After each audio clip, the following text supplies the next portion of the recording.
Nah. Let me ask y'all this. Do you like the fact that the Chicago Bulls are not going into blow it up mode? Because that is the latest report as well, that the Bulls are going to be a team who is basically going to continue to go out there and try to compete night in and night out, as reported by Mike Scotto. I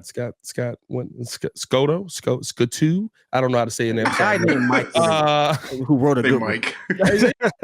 Good article.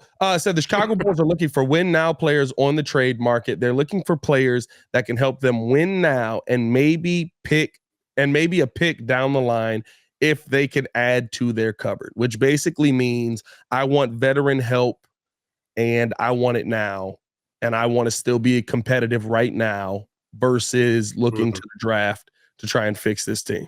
I'm going to be honest with you. And this is all jokes aside at this particular point. I like it simply because it fits the timeline of the two main pieces that we have. Vooch is not getting younger. DeMar is definitely not getting younger. He's still playing at the elite level. The way that they've been able to rally around, the young guys have rallied around them, and the way that synergy is going, it kind of just makes sense. So you don't want to mess up that nucleus. Now that you've actually found out what the cancer is, or if you want to call it that, I just think there's a difference in ideology. Yeah, I'm not going cancer. I heard a couple. I don't of people want to do that, and I was like, he's not. Yeah, that's a little too far. I think the team fell off genuinely because they really like Zach Lavine.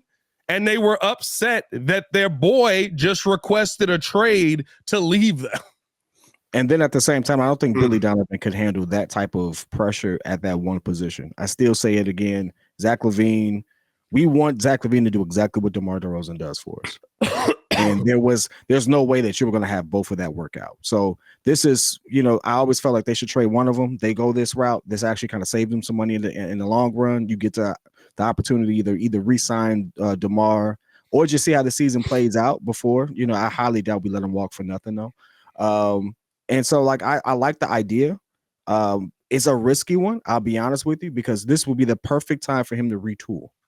So if he goes this route of rebuild. So if he goes this route of trying to retool and we end up being in purgatory again for the next, 3-4 seasons, this is going to be the defining moment of his tenure in Chicago. And we're going to go back to that. Like, no one would have blamed AK for resetting right now. Bro. No one would have blamed him. But the fact that you chose to be competitive now in a time where the East is loaded at this point, I'm a trusted. Stick to your guns. I'm gonna trust you, but it's a lot of opportunity for backlash on that. You're assuming defining moment would mean that this is something that could possibly get him fired. I keep saying this. He ain't going nowhere. We gonna see AK. For how long he been here? 2 years? 3 years? How long AK been here? 3 years? 2, 3. He's got at least 17 more years. He's got at least 17 more years before we even think about moving on from him. John Paxson and Gar Forman were here so long, and there was a million defining moments that should have gotten them fired. Never did. Yep, never did. We just went basically the whole 10s after Derrick Rose went down the first time, right? So he went down the first time at what, 12? After that, it pretty much was over. The rest of the 10s, we didn't do nothing. The funny thing, we brought in D Wade and Rondo. Yeah. And then we lost the rest of the time. Like, that's 10 years of losing. Here's a funny thing, and I'm gonna say this because I just saw someone mention Kobe, and I've said this to Pat privately. I'm like, Kobe, I can see why he would keep Kobe because he does give me like early stage Jamal Murray vibes. Okay. He gave me early stage Jamal. Like, remember that point? Like, because Pat was on the Jamal Murray's kind of trash train for a while, and then all of a sudden, Jamal Murray was. I ain't gonna lie to you. He was trash. But that man was trash. We changed because we saw how Malone was using him.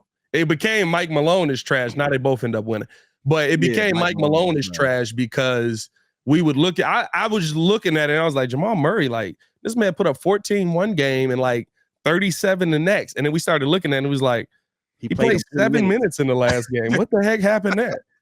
Yeah, he played 45 the next game. What are we rationing minutes to roll over? He got rollover minutes. Like, I hated how Mike rollover minutes. So seeing Billy now, like, really have the opportunity to put Kobe more in his element. Yeah, and seeing how Coby is like really gravitating and taking advantage of his opportunity.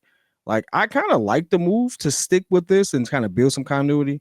I just again, it all depends on what you get back for Zach. Kind of depends on what Patrick Williams decides to do. Is the DeMar DeRozan fall off imminent? I mean, we're still talking about someone who he's 35 now.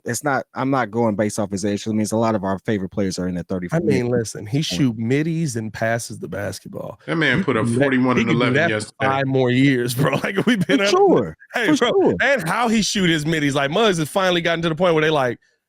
I love the adjustment. Like if you watch it, teams have finally gotten to the point where they're like, we're not biting on the pump fake. So now DeMar just don't pump fake. He just shoot the first one.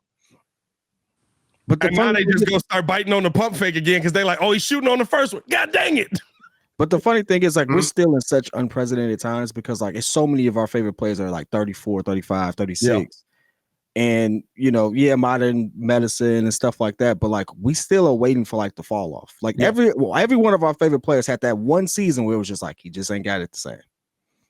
And it's like, when does that happen for DeMar? Like, he's closer to that happening than anything else.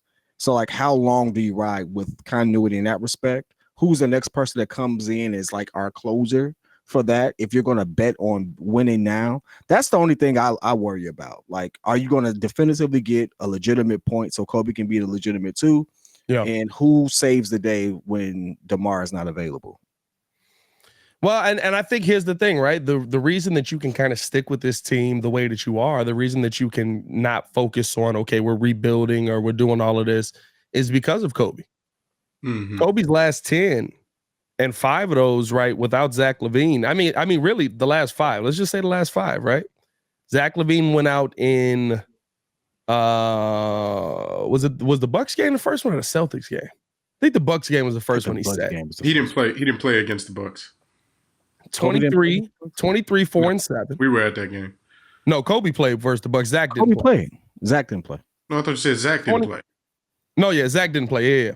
23, 4 and 7, 31, 9 and 6, 19, 9 and 6, which the rebound numbers, bro. I'd be forgetting this dude is 6'5" because of the arms, bro. I'm telling you, I forget everything. Oh, no, you didn't. It's the arms, right? He arms. He literally got a 2K build, bro. He got a literal 2K build. You know how you shoot better with shorter arms? It's literally 2K, bro. I swear. But versus the Hornets, 19, 9 and 5. Versus the Spurs, 24, 4 and 6. Versus the Bucks, 33, 6 and 4.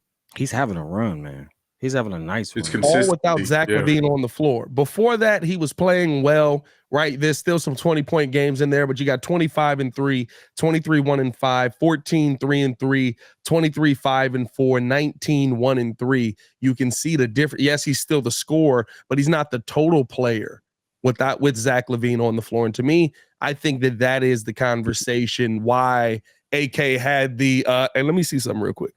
That's what I swear that's what he said, bro. He had to literally look at that first game versus the Bucks and be like, hey, Zach ain't gonna be here the week. They got to the end of the week. He said, yeah, it's gonna be another 4 weeks, brother. I don't know about that. And, you know, the best thing I like about that baby, is Coby doesn't fight for the shots that DeMar takes. You see what I'm saying? Like, I'm trying to articulate this right. It's within the flow of the offense. It's within the flow of the offense. Even late game, you see Coby give that ball to DeMar. You let DeMar be DeMar. Mm-hmm. It always felt like Zach wanted that same opportunity or those same shots.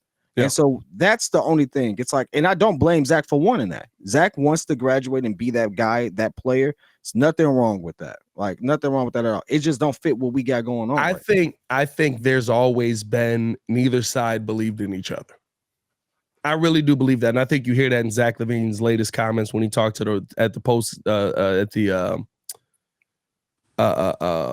he brought everybody to the facility basically and was talking about it. And you know, he said, you know, there's a lot of dialogue on both sides that isn't, you know, put out there on Front Street, but there's, you know, a lot of dialogue being put out there about things that aren't being said.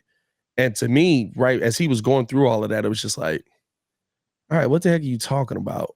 And then as you kind of listen to the rest of what he says, it's like, don't neither of y'all trust each other. Like, don't neither of y'all really like, and I feel like that's always been there because even right after I was hearing about Michael, right after Zach Lavine got paid, I was like, we got to trust him a little bit. He just gave this dude $250 million. And the people I was hearing about was like, I was right in the skybox with him. Like, I'm just telling you what I heard. right? So it's like that's the part where, to me, there's a distrust here, there's a distrust here, and we saw both of them fall off. Are we surprised that Zach Lavine didn't trust the Bulls? I mean, Zach has been through a lot with this organization. I would say I'm more surprised. He's been through a lot. Listen, the Bulls as your first. No, but if what we've heard is if what we've heard is true about the reason that the rift happened,